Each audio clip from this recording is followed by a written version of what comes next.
Far away in Ardunno, in the far-fetched forests where folk lived to tell some amazing fairy tale myths and legends and stories from vast woodlands that covered thousands of miles of the wild west of Ardunno, where King Fardo himself once fought a gruesome battle with one of the 7 dragons and lopped off its head with a wooden spoon after the dragon broke his sword in two, and then stuck out its tongue as if mocking him. Okay, here were the grateful Bernard Santos the Silver, Cannabis Ted, Randy Collar, and many others lived and wandered as they sang the tales of the bards. Okay, they told stories and jokes, and even in the darkest of times, they still held a light to shine. In the far-fetched forests there were other folk too,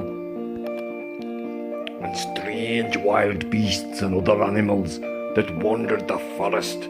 Much of the forest was forbidden and too dangerous for folk to just go wandering in by themselves.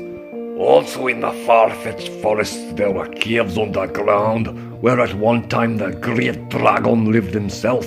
But in the days when King Fardo II ruled, there were other folk who began living there, called the Documenti, who heard about the legendary secret library in Ardunno, and so they wanted to make one for themselves by keeping all the best books and writings and artifacts and storing them safely. While this was their goal, they become corrupt by watching and collecting data and spying on people. When the king heard about this, he and his men went in marching in and arrested some of the Documenti and chased the rest away. Then the king sealed off all but 2 entrances to this underworld and forbade anyone to go there.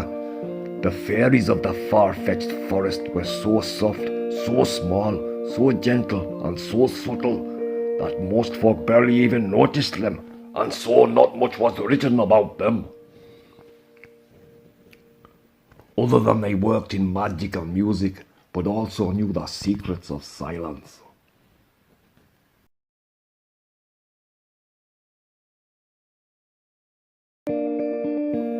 The tales of the far-fetched forest are many. It is once written that it was once said that it was supposedly written before that, when it was said that many more work was done when the folk were doing nothing in particular, and even more so when they were sleeping. Okay, for nothing in this world is quite what it seems.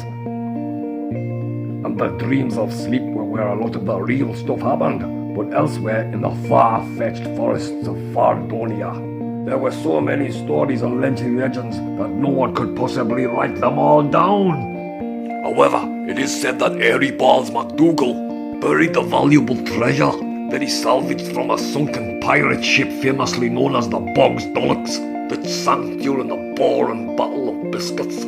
Testacles II came first after a swift hand stroke. Okay. No one knows where Hairy Balls MacDougall buried the fabled treasure chest, other than it was more or less bang in the middle. And yeah, so it was written.